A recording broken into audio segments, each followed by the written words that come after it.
Okay, welcome to Yoma Samech Beis, Yoma 62, Part 2. This is a Motzei Shabbos over here.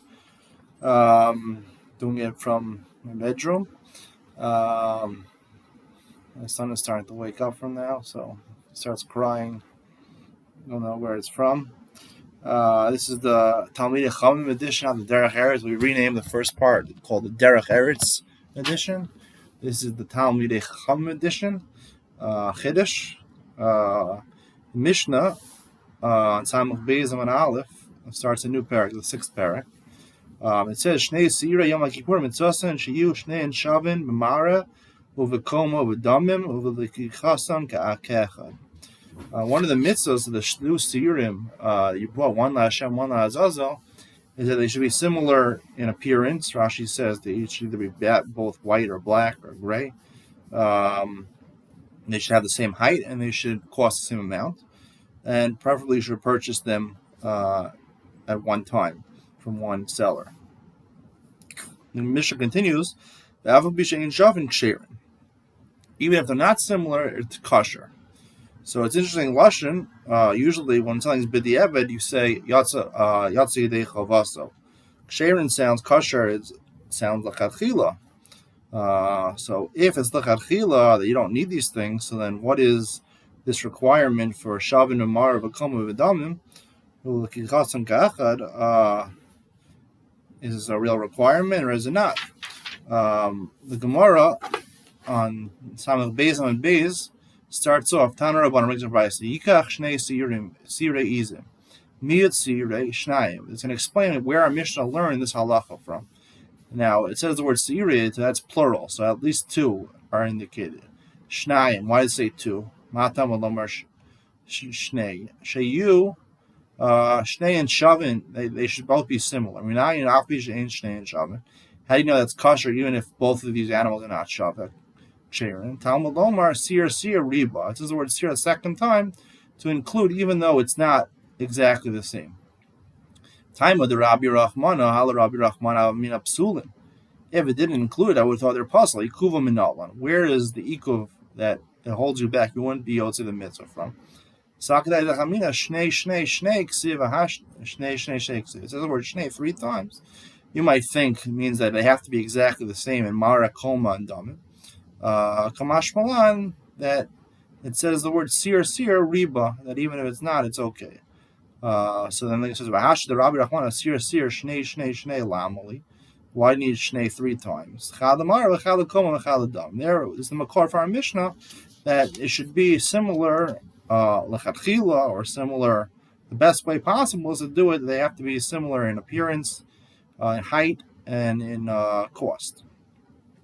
The Gemara then continues and brings this same halacha by Kivsei Mitzorah and the Sipor and the Mitzorah. And the Gemara tries to extend it to the Karman Tamid on Karman Tamid and the Musafin on Shabbos. It never brings Damim, all these things about Koma and Damim and Mara. This is the only makor that these three characteristics be the same. Presumably by the other halachas, it could be that as long as one of them was the same, it would be okay. How do you know by the other karbanos that you need all three of them to be the same? That's one question. Well, the Gemara, towards the bottom of the daf, the Gemara says, it has a line, Musafin Shal Shabbos, in the fourth big line, Vada Isri Chashu Shnei and Shavin. The Gemara says, by Korah Musaf, it doesn't explain where it's from, it says they for sure have to be Shavin. So Rashi comments, Musafin Shal Shabbos, Shnemar Behem Shnei Kvasim, Vada Shnayim, Shavim Likuva, Middle Hadar Kasabu Echa, the Rabos, Abishan and Shavim, the Hashter, Kach Shamati, Vikashali Kuva Minolan, the Nervin, the Hachigaris, Musafin Vada Shnayim Mitzvah, Mitzvah on Leo Shavim. Two different opinions in Rashi. The first opinion in Rashi is that it's Likuva, even though by all the other cases, like our Mishnah on Yom Kippur and my Mitzorah, it's not Likuva. By Musaf of Shabbos, both of the Kvasim have to be identical. The other opinion is that it's Lamitzvah. Now, when it says Lamitzvah, because it said Lechatchila, mitzvah doesn't sound necessarily Lechatchila. What is mitzvah telling me? That's one question over here. And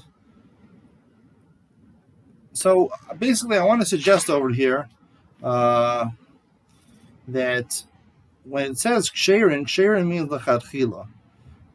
This furthermore, one other point that Tosfos Yeshanim asks, he says the Gemara is another place that even one chita is not similar to its fellow chita. There's nothing exactly similar in the world. Even identical twins are not 100% identical. So how could the Torah necessitate something to be Shaveh Mara over Koma V'Damim? How can it necessitate something which is really impossible? To this, I want to answer that the Mishnah, when it says Shaveh Mara over Koma V'Damim, that is not Mishum Adin L'Chatchila. That is Mishum Hider Mitzvah.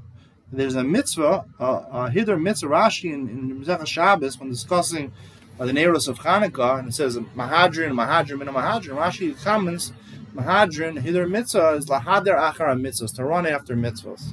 Hider has a double meaning. In Hebrew, it means beautification, but in Aramaic, it also means to go after, to run after something as hard as you possibly can. And that's really the yesod of Hider Mitzvah. Hider Mitzvah is that you have to try to beautify a mitzvah as much as you possibly can. If you have limitations, financial limitations, or where you live limitations, you can't travel to get something somewhere, lulav, an estrog, tzitzis, whatever.